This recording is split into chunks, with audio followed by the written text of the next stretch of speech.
So like when you go to buy a share, should the government guarantee that share price is going to go up? No, they don't. So a house, like your residential home, you don't care where the value goes up and down because it's your home. But if you're buying investment properties, things like that, the government shouldn't be responsible for the value of that house going up and down. So that's a risk you take buying that property.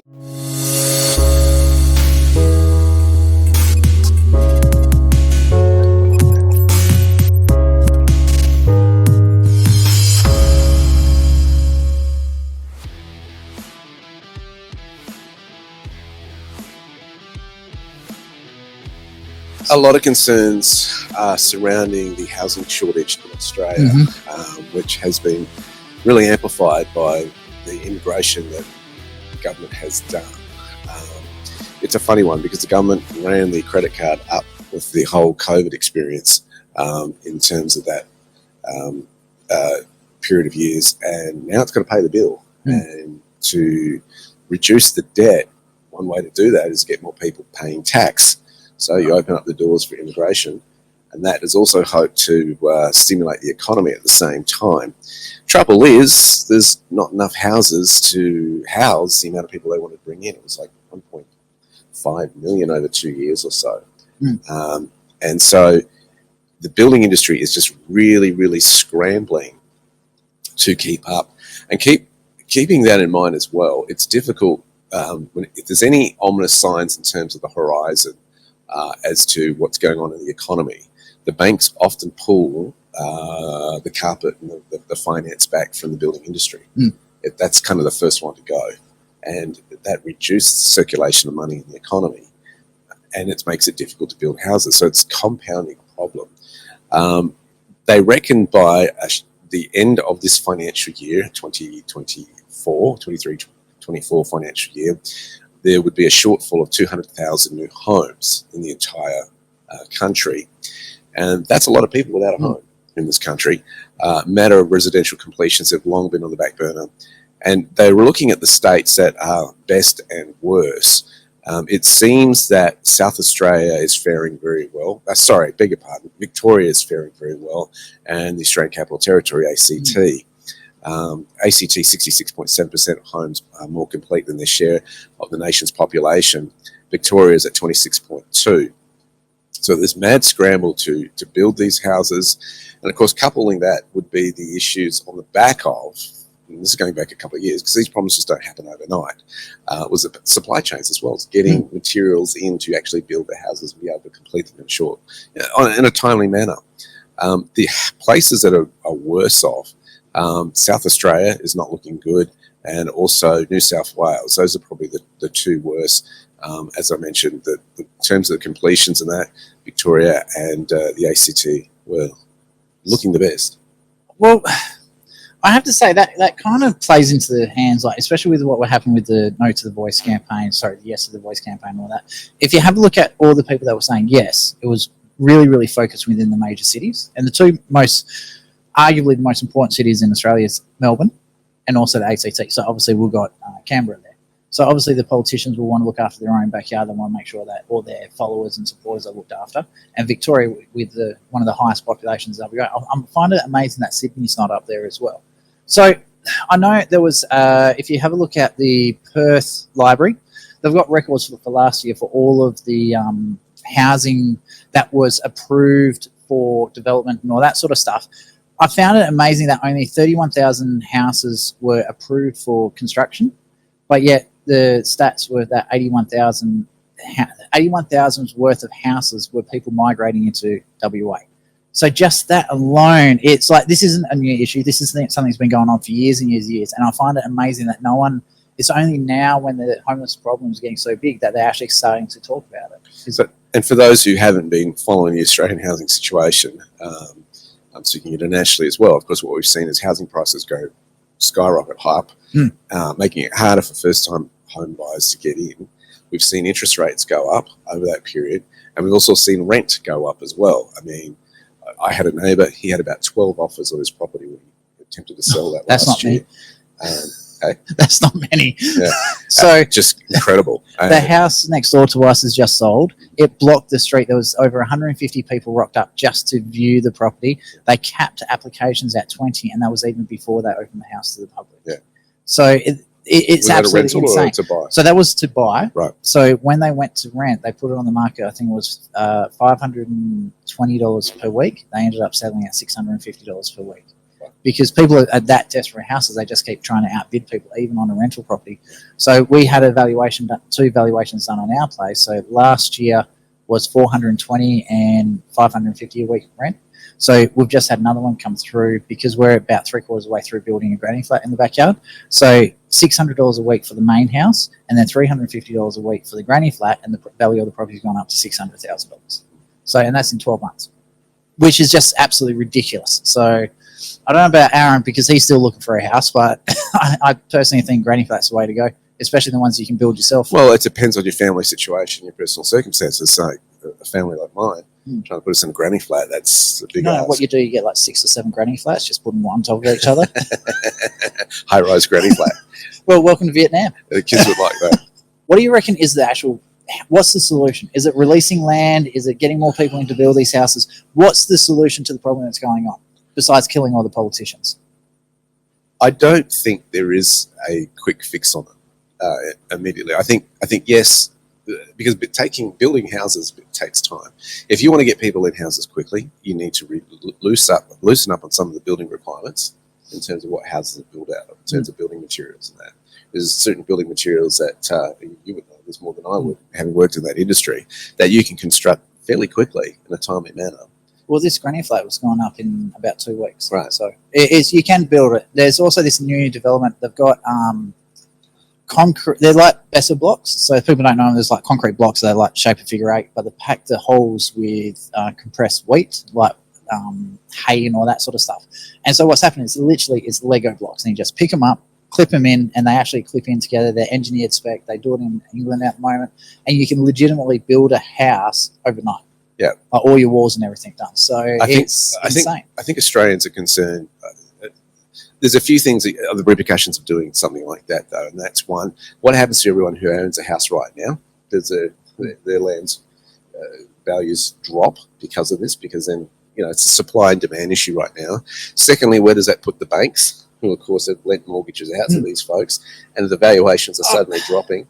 They get nervous about that sort of thing. I get into arguments with this one. Not that I'm sympathetic. Or I get that. I get that. But it's like when you go to buy a share, should the government guarantee that share price is going to go up? No, they don't. So a house, like your residential home, you don't care whether the value goes up or down because it's your home. But if you're buying investment property and things like that, the government shouldn't be responsible for the value of that house going up and down. So that's a risk you take buying that property. And again, you're buying the house with the rental returns, not the capital gains. I think the other issue for Australians government is that they don't like the idea of, they like everybody on the system. They like everybody on their own sewage. They like everybody on the grid in terms of power bitch slap our and also water, all that sort of stuff. They don't like the independence of others. So I also think they'll come in with the argument of, we've got standards that we want to maintain as far as housing is concerned within Australia. So one thing I really love about Edge is that we actually can interact with people directly online. So obviously people can hear us, which is fantastic. So Gil Bates, it's honestly so frustrating for you to when I wonder how exactly anyone could be happy with how the government have done things over the past at least 15 years. I have to admit, Gil, your grammar on that one was shocking. And he even admitted it himself, so it's all good. So what I think he's trying to say there is it's really, really frustrating for especially the new people into the markets who are trying to buy their house, because think about it, say, early 70s. You buy a house $100,000, the bank would let you get in for $5,000 deposit of your income, like your expenditure. I think you could get in less for that in the 70s. You could do better than that in the 70s. Yeah, but your cash flow from earning your job is only using about 10% of what your actual cash flow is. Right. Now it's like up or over 50-60% of what you actually earn just to pay for the house where you live in. Yep. So in that regards, I find it I can get why it's frustrating. I just hate the argument where they turn around and say, "Oh, the baby boomers purchased all the houses." No, they didn't. It's like they didn't have to pay for all the welfare. Statistically, I think it's about 80% of people who have an investment property just have one. Yeah. One investment property. So the majority of them are mum and dads who've done okay and either done it as a bit of a tax write-off and got into the whole negative gearing thing 15, 20 years ago. That didn't last long. or they wanted to build wealth and they love bricks and mortar and gone down that path as well. So Australians traditionally, yes, have done very well on property and built wealth through property. I used to work in an accounting law firm and saw that the majority of wealth building was done in property in Australia. And that's great. That's fantastic.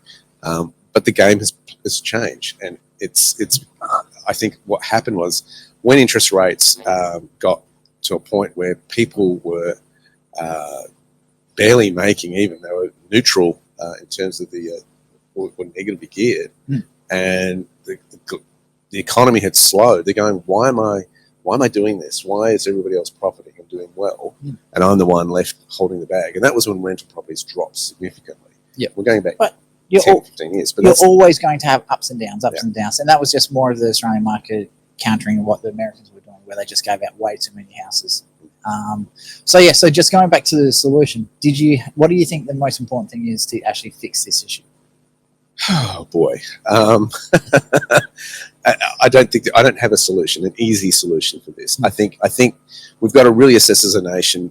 I think we need to release more land. I think that's one of the issues we do, but it's where we release that land as well. I think it's important. So I think we've got to think, where can we strategically create more cities within Australia? We're not short of land in this country. No, we've got heaps. We don't have the infrastructure. And so you play a medium or a long-term gain, and I think you've got to do a little bit of both. You've got to have an immediate fix where you start building houses that will be able to house people in a nice way, but it doesn't have to be so over the top in terms of what we've expected so far. I don't want to see what they've done in China, where they've got I think it's like 1 square kilometre, they've got 20,000 people. I think that's just insane. Well, China has really gone for the farmers and pushed them into flats. Yep, I think that's just stupid. I think it's retarded. That's the crazy part of that. And can you imagine, when you've got so much acreage around you, you're suddenly living in a flat. All of a sudden, that's a social issue as well for people. I know Vietnam's very similar to that as well. So what will happen is you'll be driving through farmland, then all of a sudden, all the local farms all live in one place, but they all build up with 6 or 7 stories high.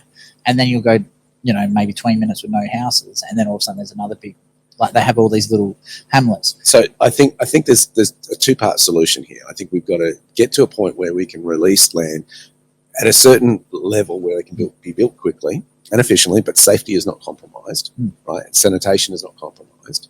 But also at the same time, we've got to think long term in terms of 5-10 years of planning, and where do we want to strategically place other cities around this country? And I've said it's crazy, like here in Western Australia, where the whole emphasis has always been on Perth. That needs to stop in all states.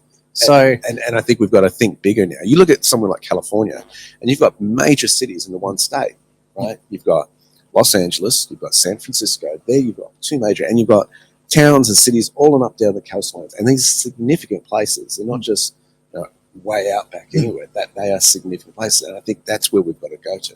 Okay, what I'd like to see is, so if you have a look at if you graph out where all the big major cities are, so you get all these little hamlets about 1 day ride by a horse away, so about 2 hours away, and then you'll get another one. So for example, with WA, you've got Perth, obviously, then you've got Lancelin halfway up the coast, and then you've got Geraldton. And you keep going, then you got Carnarvon, and then you keep going. You go through all the different towns upwards. South is you've got Bunbury about 2 hours away, and then you've got Albany going around the corner, and you keep going. Same sort of thing, Albany, Esperance, sort of thing.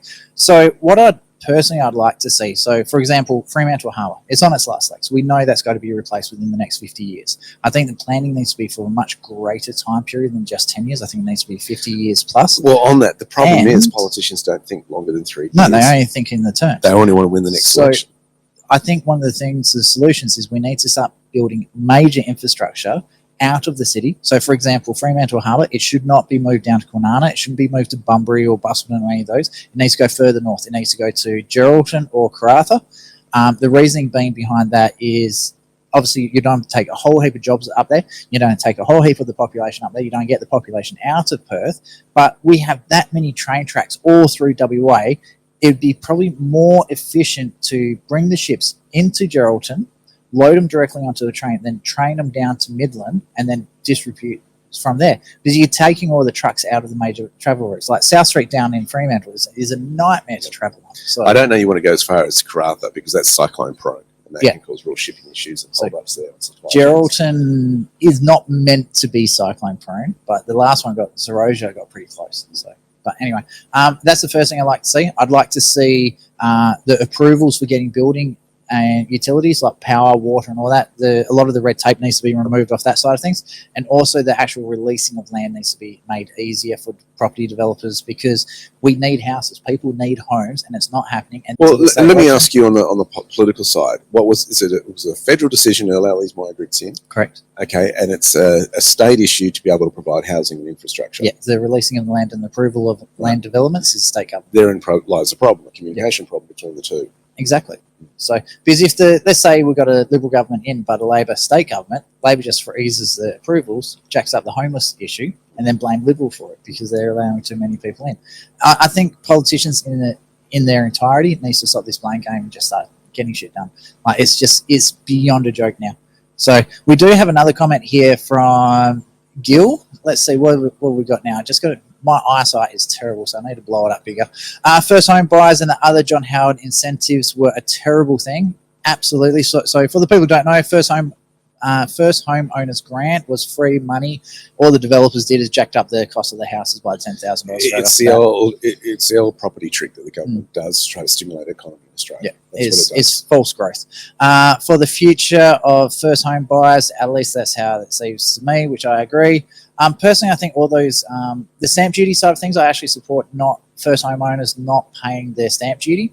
The free cash, I think that's stupid. That they might have been good at the time, but the more the time passes, the hardening things become for first home owners. Yeah, it is. It should have been scrapped after Kevin 007. Well, I think we've got to think. I think we've highlighted the issue. We've got to think longer term, and I think we've got to be able to create a situation where that infrastructure can go in 5, 10 years, as you highlighted, even 20 years in some situations, where that planning goes in and goes ahead. And the community is behind it as well and understands why it's necessary. And there's consultation in the process. Obviously, every politician wants to take kudos for the idea. Okay, that's fine, but it shouldn't be so election dependent if Australia is going to progress and keep up with the rest of the world.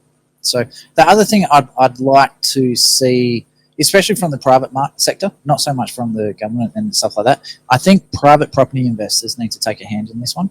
Just because you can charge $700 a week for an investment, I think pushing it to its absolute limit and preying on people like, have a look at what's going on Coles and Woolworths at the moment. They're price gouging for all it's worth. I think a lot of property investors are doing the same thing as well, especially the major investment firms. Real estate agents are charging an absolute arm and a leg for their management fees. Everything that's associated for property settlements at the moment, property developments, strata title fees, all that is just insanely expensive as well. And that's just doing its thing to jack up the prices. I'd like to see private investors actually step in and go, you know what? Yeah, I could probably charge $650 for this house, but you know what? I'm going to charge $630. Like, it doesn't have to be a lot. Just start actively toning down the prices a bit, because what I found with our 2 properties in Geraldton, yeah, we could get $350 a week for them, but we're only charging $250 a week, and because I wanted the tenants to keep paying the rent, and if it was a viable amount of rent that they could pay, we were more likely to get it every week. So when I found if I did overcharge or charge what the market was saying, I might get it this week, and then I might get it on week 3 of the month, or then they'll go 2 weeks and I have to start threatening them with like eviction notice and all that sort of stuff. It was just easier to drop the price. And it didn't have to be like 2-3%. And it just made the rent came in more regularly. I didn't have to use a real estate agent, so I saved money on the real estate agent side of things. And I ended up picking up 2 absolutely amazing tenants that were always communicating with me, telling me what's going on, and it was just great. So I'm actually really, really sad that we're selling the properties in Geraldton, but with what's going on with the family, we've got to reassess what we're doing.